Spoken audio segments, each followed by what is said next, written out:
I have to say one time when I was in Istanbul, I was injured and there was a big wall like this and I just painted the whole wall. But they didn't like it, the owner of the house, they didn't like it because after they have to paint it again. I would have loved that. I would have loved that environment.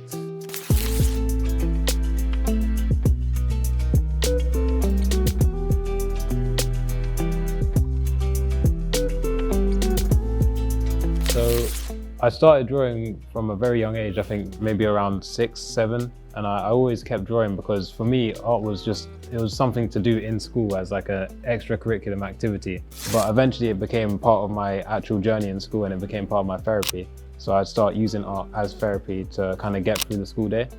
And that's basically how I got into doing my art. Yeah, me the same. Normally I would, doesn't matter mathematics or whatever, I was always drawing, or there was never like, I didn't like to listen and just sit. I can listen better when I draw something. And that's, like this I started. And my grandfather, he learned me a little bit like aquarelle because he was also a painter. So like this, it started also. That's amazing.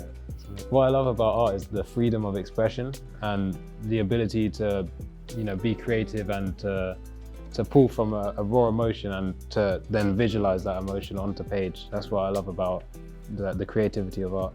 When I sitting in front of a paper, you just let it go. You just paint, you don't think too much. When you think too much, then the painting most of the time is not coming too good. Yeah, it's never like focus on perfection. Exactly. It's like a football game also. There's like, you don't know what's gonna happen in 90 minutes, but you just do, you know? Yeah. And then at the end you have the result. And I think, yeah, art is just something will give you, everything is art in a way, for me, in my eyes, even football. So I like to do it every day, like you do. I saw some paintings, you do really good stuff. Yeah.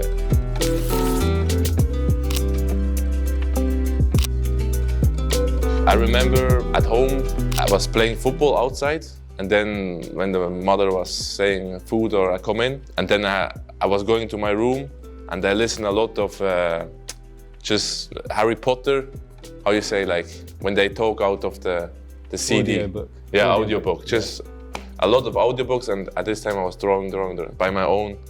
And then there was like two things, football and art in my life. And sometimes I draw and I sing also a bit about. But I don't care, man. You can do whatever you want, you know? Yeah.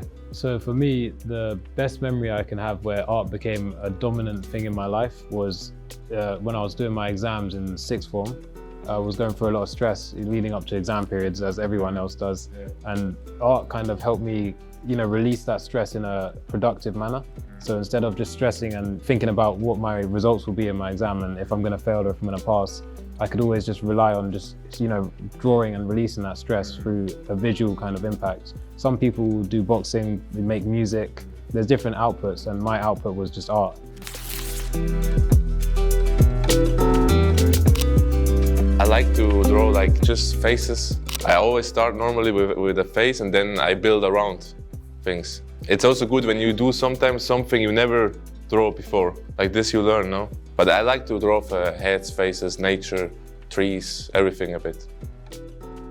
I like how you have a focal point and then you expand from that focal point. So if you're drawing a face and then you expand from it, you know? Yeah, exactly. We have similar styles in that aspect because I like to... So it's pretty similar what we do. Yeah, but I love that about art because even though we're two different people, two different artists with two different backgrounds, we can, you know, art has that very similar aspect to it, you know, and I like that about art.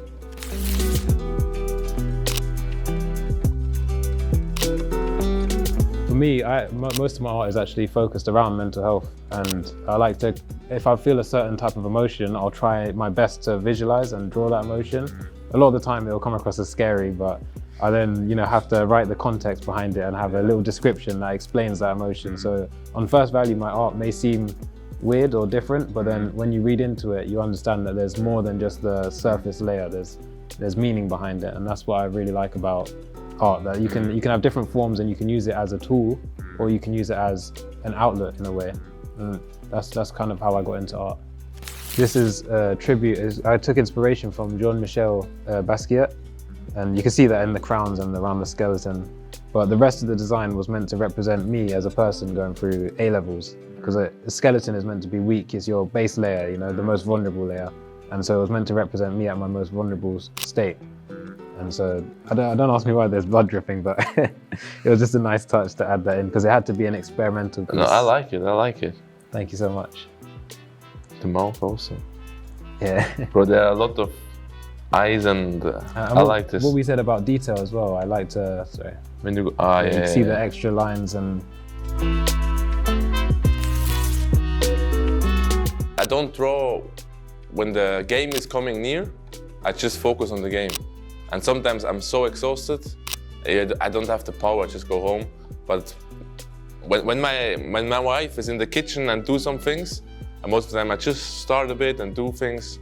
That's like, I just can calm down then, or I call somebody and draw and paint. But I have to say, football and art together is, I see football sometimes like it's an art. It's an artwork in a way. But when I can do and I have time, I draw, I paint. Yeah, that's it. Michi, thank you so much. Thank you. Your art is amazing. I hope your art will explode. When I'm on camera, I just shut down and go into